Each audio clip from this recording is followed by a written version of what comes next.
Léa Salamé raconte le moment le plus embarrassant de sa carrière. Il ne m'a même pas regardé. Le 3 juillet 2025 restera une date inoubliable pour Léa Salamé.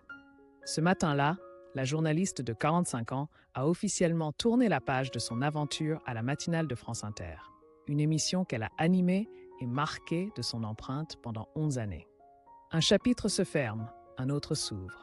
À partir de septembre, elle prendra les rênes du journal de 20 heures sur France 2, succédant à Anne-Sophie Lapix. Si elle continuera à présenter Quelle époque le samedi soir, Salamé a dû faire ses adieux aux ondes, ce média qui a forgé sa renommée. Dans ce moment d'adieu chargé d'émotions, son équipe lui a réservé une surprise, une interview spéciale dont elle était cette fois la protagoniste. Une occasion rare pour elle de se confier sur les moments marquants de sa carrière, ses projets à venir et les zones d'ombre insoupçonnées de son parcours. Interrogée sur les instants où elle s'est sentie inutile ou en échec dans sa carrière, Léa Salamé a répondu sans détour. « Oh oui, bien souvent », a-t-elle lancé avec un sourire teinté d'autodérision. « J'ai mené des interviews où j'ai tout raté. Mes questions étaient nulles, l'invité ne prêtait aucune attention à moi, ou bien je m'embrouillais toute seule. » La journaliste a poursuivi ses confidences avec une sincérité rare chez ceux qui sont au sommet. Elle a avoué que certaines émissions l'avaient laissée au bord des larmes en quittant le plateau, tant elle se sentait impuissante. Vous savez, il y a des soirs où je me demandais « Qu'est-ce que je fais là? Est-ce que je suis vraiment compétente ?» Et ces nuits-là, je restais assise, je revisionnais l'enregistrement, je réécoutais chaque question, chaque réponse pour comprendre mes erreurs. L'échec, pour moi, c'est le seul moyen d'apprendre et de progresser. Salamé n'a pas non plus éludé la pression que subit un journaliste en direct. Le stress de devoir maintenir le rythme de l'émission, de réagir à l'imprévu et surtout de garder son calme, même lorsque l'intérieur bouillonne. L'invité qui se tait ou qui répond sèchement, ou pire encore, qui vous ignore complètement. Ces moments vous donnent l'impression d'être invisible. Mais cela m'a appris à être plus forte, plus patiente et surtout à ne jamais perdre confiance en moi.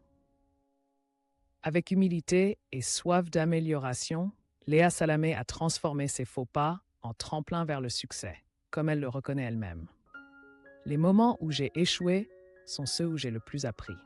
Ils font mal, mais ils sont nécessaires. L'un des souvenirs qui l'a marqué à vie reste une interview dans une émission politique sur France 2, où elle dialoguait avec l'ancien Premier ministre Alain Juppé, aux côtés de David Pujadas. Salamé s'en remémore avec un ton mêlé d'humour et d'autodérision.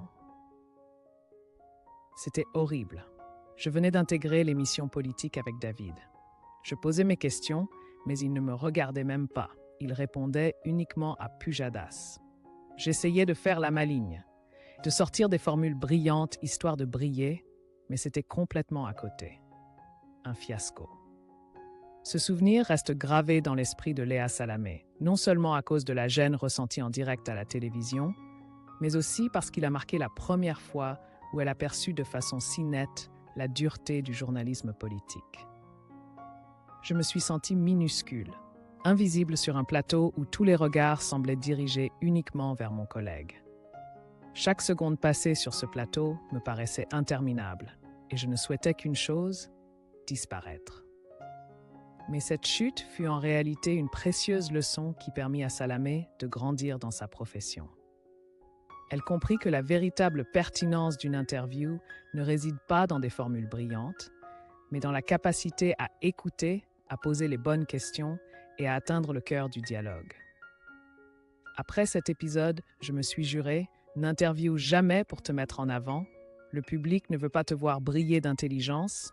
Il veut que tu comprennes ce qui est vraiment essentiel. » Avec lucidité et persévérance, Léa Salamé a surmonté ces moments difficiles et a progressivement construit un style d'interview bien à elle.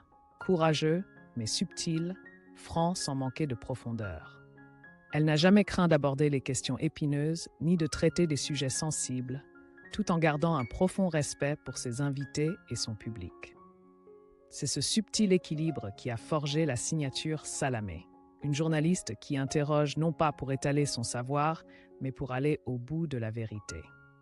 Plus de 2 décennies de journalisme ont permis à Léa Salamé d'asseoir sa place. De Public Sénat à France 24, des matinales de France Inter aux 20 heures de France 2, elle est devenue l'une des figures les plus appréciées et respectées du paysage médiatique français. Non seulement pour son talent, mais aussi pour sa sincérité rare.